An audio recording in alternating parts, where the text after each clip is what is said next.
All right, we're here. This is the film I marathoned two other films for, was to get to this point so that I could learn what a chillin' was. That's a thing, apparently, and it's actually really important to the plot of this film. So I hope you're ready to learn all about the chillins. Yep.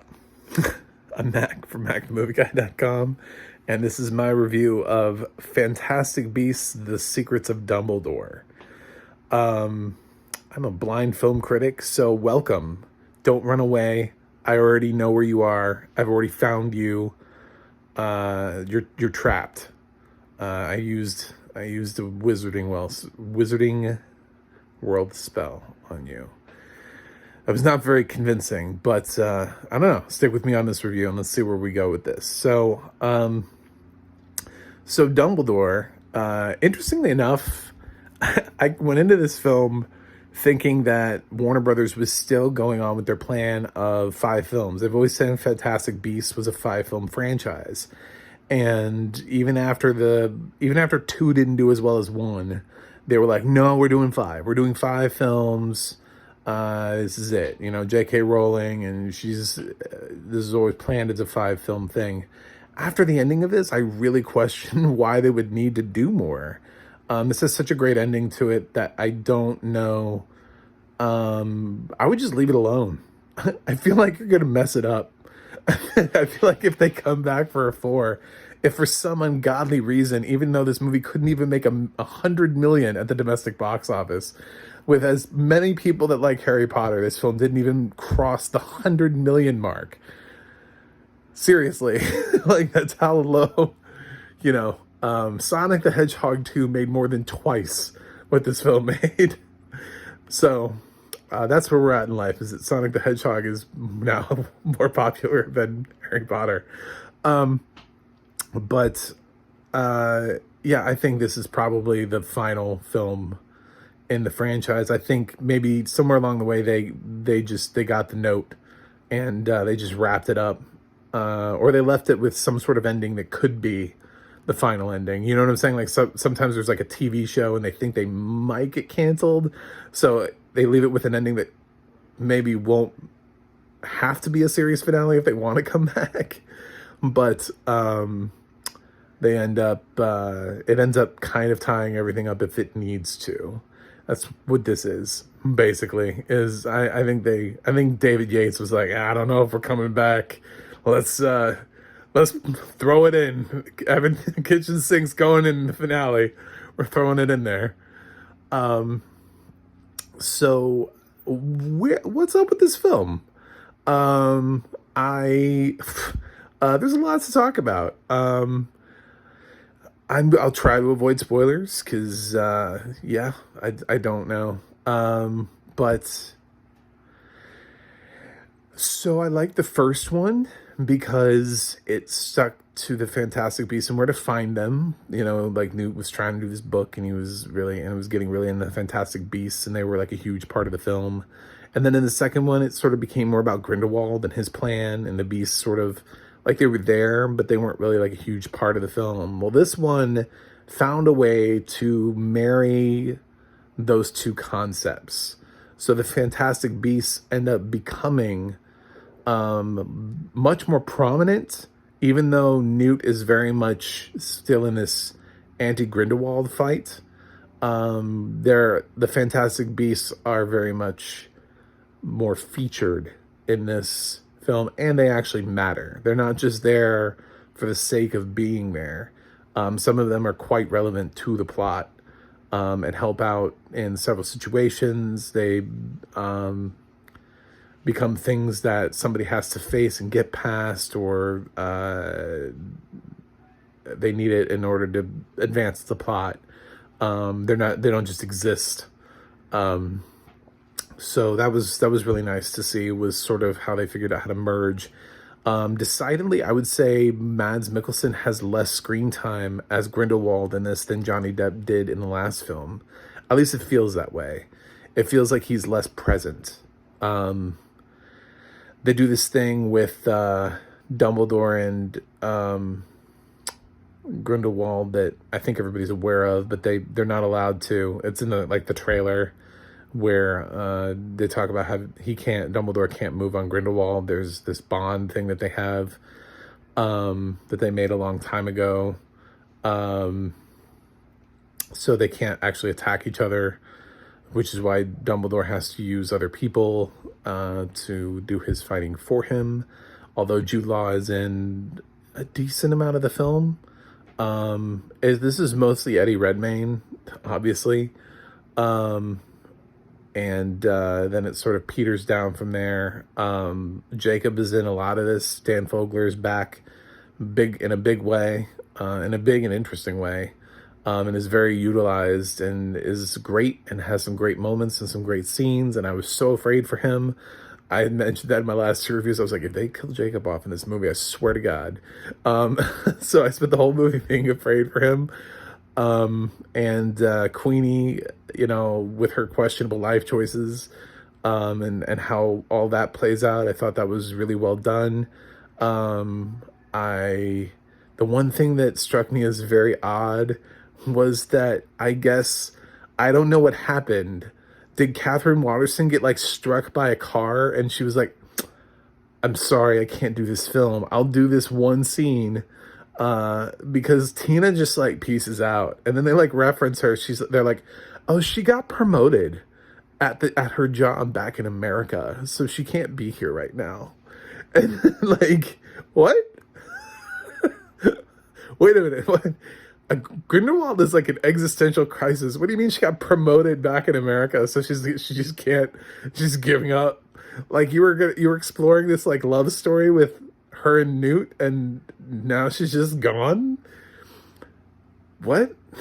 So it feels very odd when she does do her one scene that I guess she was contractually obligated to appear in something.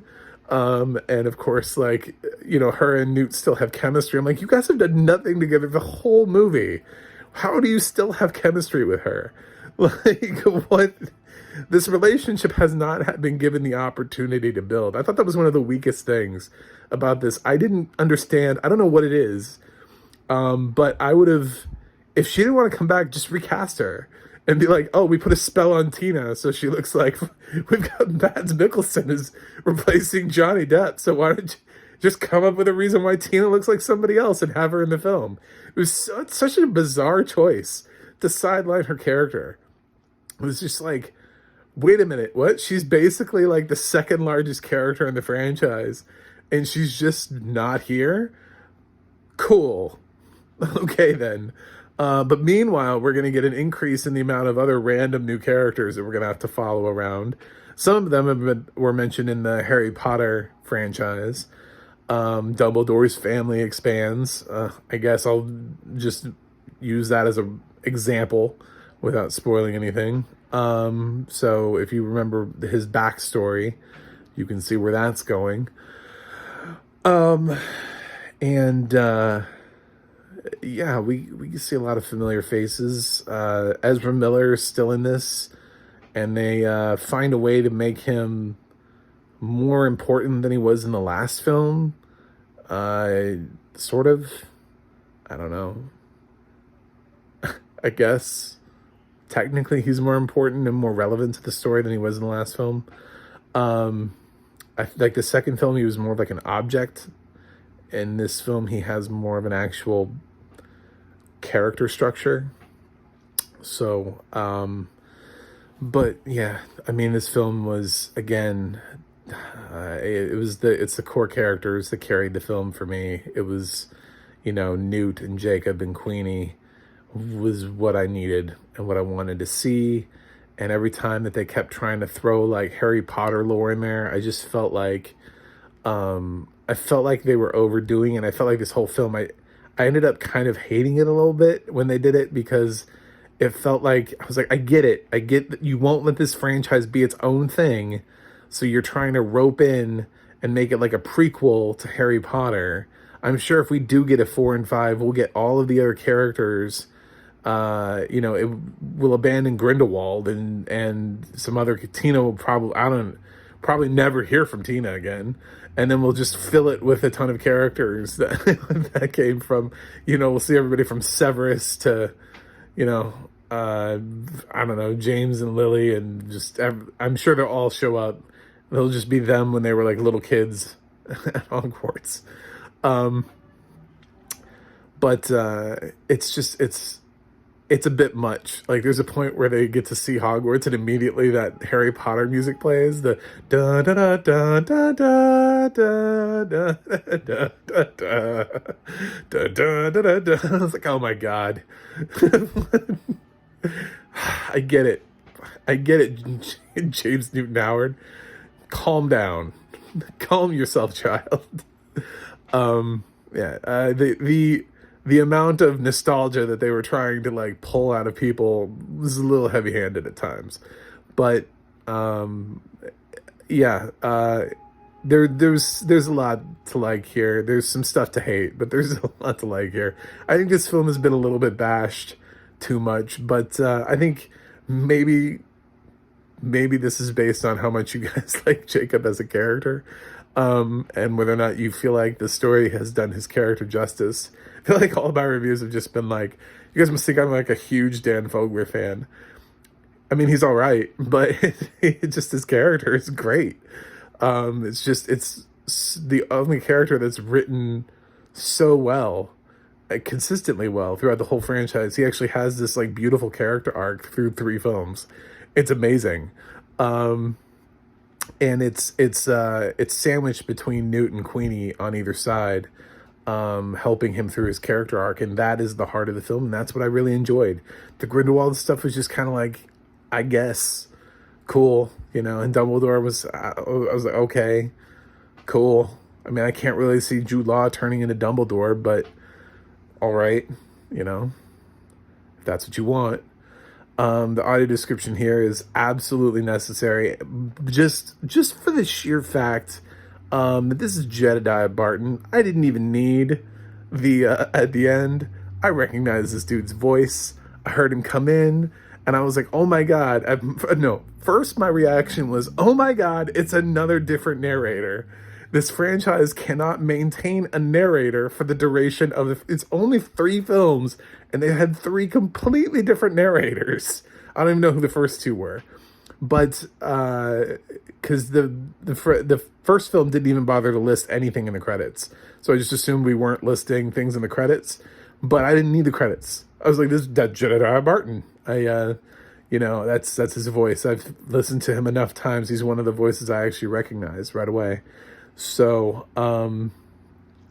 is a great narrator, great voice. And the narration was great. It was kind of interesting to hear it because I think the last 2 voices were British, and I think we went American on this, so that was interesting. Yeah, I mean, I get excited when certain narrators are on projects, so that helped. In an odd way. I was like, ooh, this has got a great voice. This is gonna be great. But the narration is solid because you need it because of all the beasts. Because there are all these like weird things that have no basis in reality, and if you're not told what they look like, and they have actually a lot of relevance to do with the plot. There's a lot of things that happen that if you didn't have audio description, you would totally miss out on. And you wouldn't understand at all. Like, I don't think this film is watchable. I mean, you might feel like you kind of understood it, but you would feel always like you kind of understood it, You would never tell anybody, be like, "Oh yeah, I totally followed that 100%. You would know you missed things. It's just hard not to with the presence of all these little characters that don't have dialogue. All these little beasts and creatures and everything. So,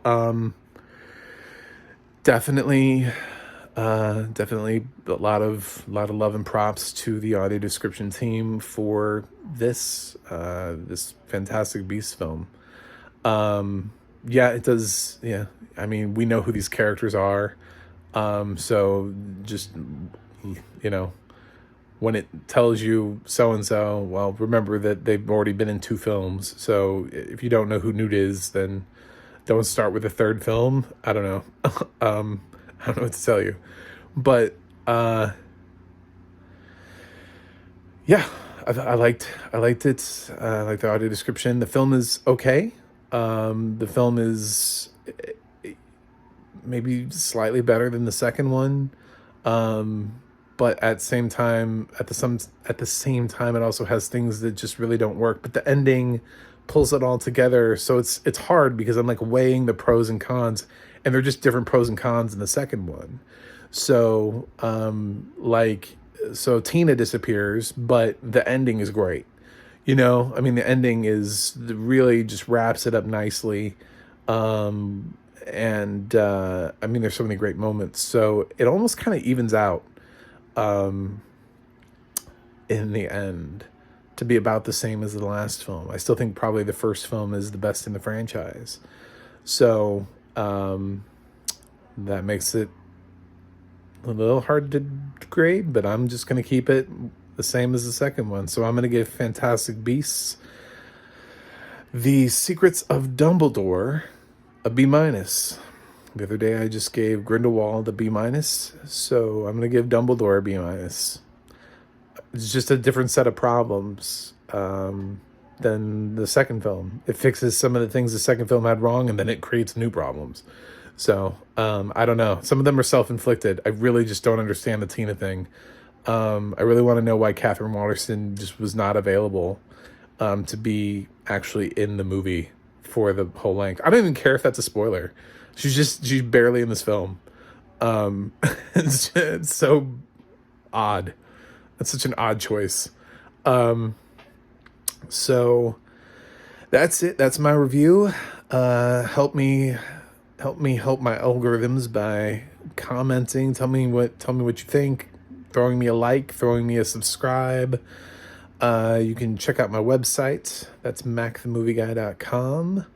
And you can also check out the audio description project. It'll tell you what movies have audio description and where to find them. Kind of like Fantastic Beasts and where to find them. The audio description and where to find them. Get it?